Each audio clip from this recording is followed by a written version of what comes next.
Bismillahirrahmanirrahim. Assalamualaikum warahmatullahi wabarakatuh.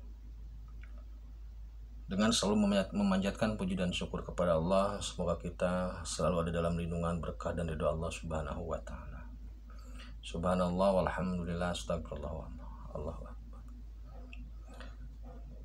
Kembali saya dari tim Raja Wali Nusantara. Kali ini akan mengangkat tentang ciri-ciri SP. Ini sebenarnya bisa dikatakan sebagai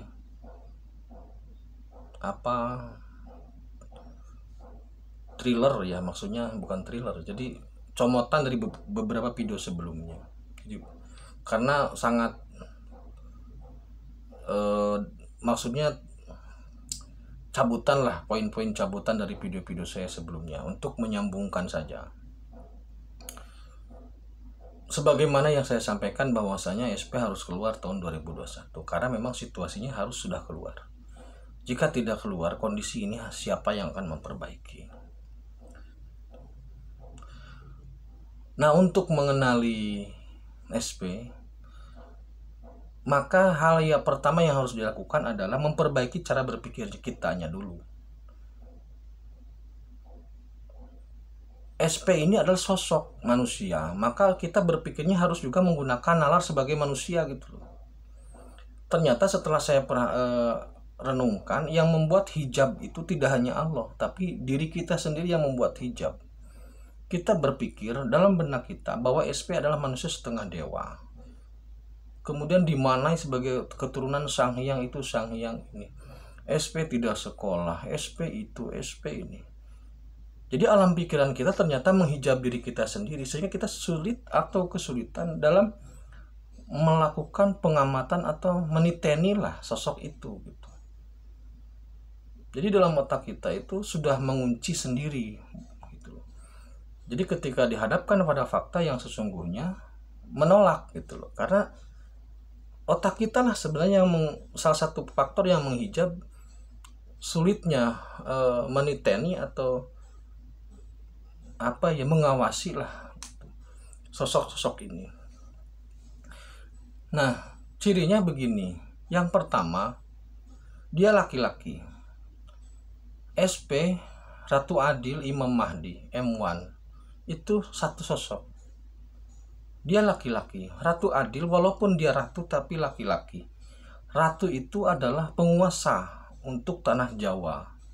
Zaman dulu ratu itu adalah penguasa tanah Jawa sampai masuknya India ke Indonesia melalui agama Hindu, maka pergeseran maknanya berubah. Ratu untuk perempuan, raja untuk laki-laki. Tapi pemahaman sebelumnya ratu itu adalah laki-laki ataupun perempuan. Nah, jadi Ratu Adil ini laki-laki. Kenapa harus laki-laki? Karena kalau perempuan terlalu mengedepankan emosional. Dia laki-laki.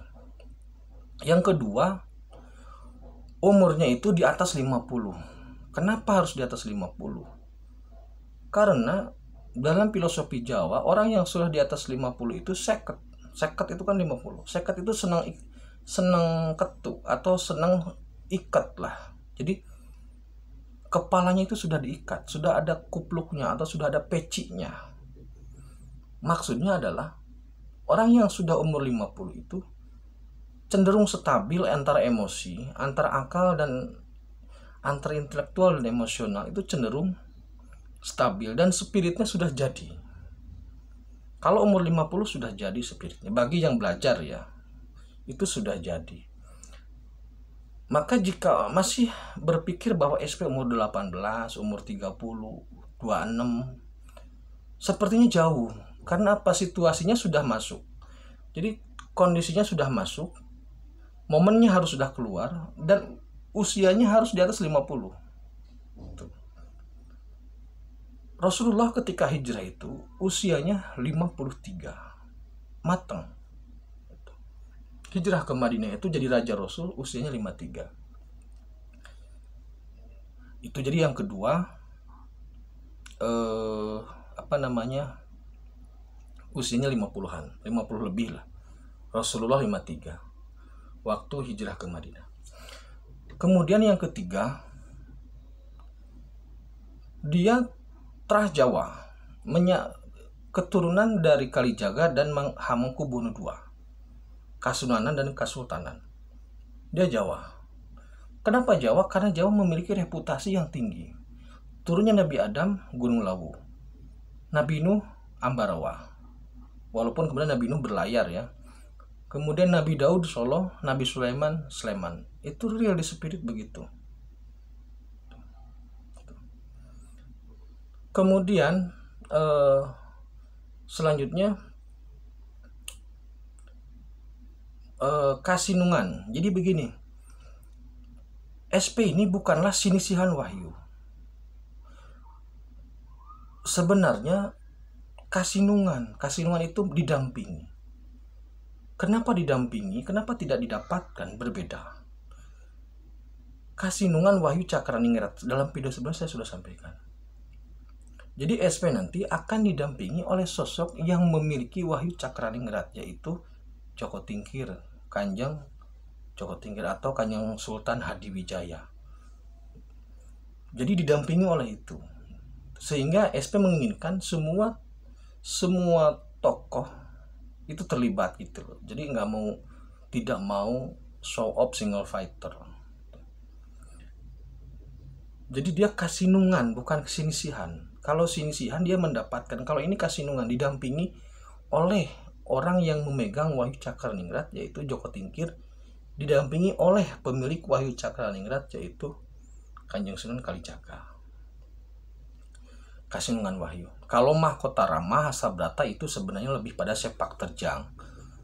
Jadi kalau seseorang berkarakter bersepak terjang seperti itu, maka dia memiliki kemuliaan gitu sebenarnya.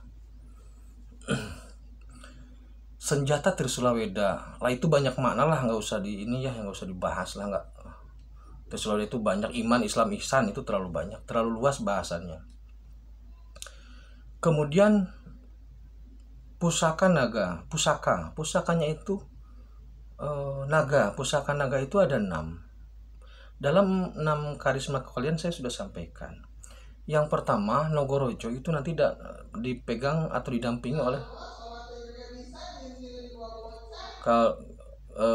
Hadiwijaya. Kemudian Nogososro itu Kanjeng Brawijaya, Kanjeng Lawu, Sunan Lawu. Kemudian Nogopuspo, Sunan Kalijaga. Kemudian Nogorunting, Syekh Abdul Qadir Jailani. Kemudian Nogoposo, Ki Kebo Kenongo itu. Ini pusakanya. Kemudian dalam mengendalikan SP itu menggunakan Cokro Baskoro dan Kembang Wijaya Kusuma, 2 itu. Nah. Kemudian ciri berikutnya adalah dia sosok yang memang real ada, bukanlah manusia setengah dewa. Kalau manusia setengah dewa itu kasihan emaknya lah. Ibunya real ada, maksudnya orang biasa. Dan SP ini karena lahir di zaman milenial ini, karena lahir di zaman seperti sekarang, teknologi seperti ini, maka dia bukan orang bodoh secara akademis. Dia bukan orang bodoh secara akademis. Dia memahami politik, memahami ekonomi, memahami agama, memahami semua hal terkait keilmuan, dan itu belajar. Bukan tiba-tiba dikirim langsung dari langit, tidak. Karena ini bukan zamannya wahyu, ini zamannya ilham. Jadi SP ini didampingi oleh ilham dengan proses belajar dan perjuangannya. Jadi kalau mencari SP di hutan atau di gua-gua nggak bakal ketemu. Dia adanya di kehidupan biasa. Jadi otaknya kita harus dibuka. SP itu tidak juga menggunakan media-media keris. Tidak menggunakan dia akan mengendalikan 10 alam ya. Jadi kalau masih mengklaim sebagai SP kemudian bisa menarik jin masukin ke tubuh mediator ditanya, itu bukan kelas SP, mohon maaf ya. Kalau ada yang mengklaim SP kemudian bisa mengambil siapa masukin ke dalam badan mediator, itu bukan kelas SP. SP itu kelasnya bukan kelas jin.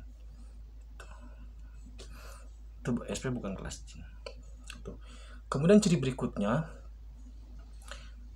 Jika saudara pernah mendengar harta amanah Bung Karno yang di Swiss maupun di Inggris maupun di Amerika, itu benar. Tapi kenapa harta Soekarno tidak bisa dicairkan? Karena yang bisa mencairkan adalah Soekarno. Jika pada saat kemarin-kemarin banyak yang mengklaim bertemu Soekarno, maka saya jawab ya, beliau masih hidup. Nah, sekarang ketika zaman kebangkitan tauhid, lisensi untuk mencairkan dana amanah itu memang di SP. Nah, jadi sudah terjadi penyerahan di luar, maksudnya mungkin di Swiss, mungkin di London, mungkin di Amerika, sudah terjadi penyerahan data dari Soekarno kepada SP. Jadi yang ada di data di Swiss atau di London atau di Amerika itu tanda tangan SP, DNA SP, biodata SP. Jadi data-data amanah, harta amanah yang beredar sekarang itu kadaluarsa. Karena itu zaman Soekarno, dan itu pun tidak bisa dicairkan karena yang hanya bisa mencairkannya Soekarno. Jadi Soekarno itu memang ya begitulah. Jadi hanya SP lah yang bisa mencairkan dana itu melalui nanti tes DNA dan sebagainya. Maka yang mengklaim sebagai SP silahkan datang ke Swiss, ke bank Swiss itu, ke London atau ke Amerika. Nanti tes DNA. Kalau DNA-nya cocok, berarti dia bisa mencairkan dana itu. Kalau tidak cocok ya berarti mundur jadi SP.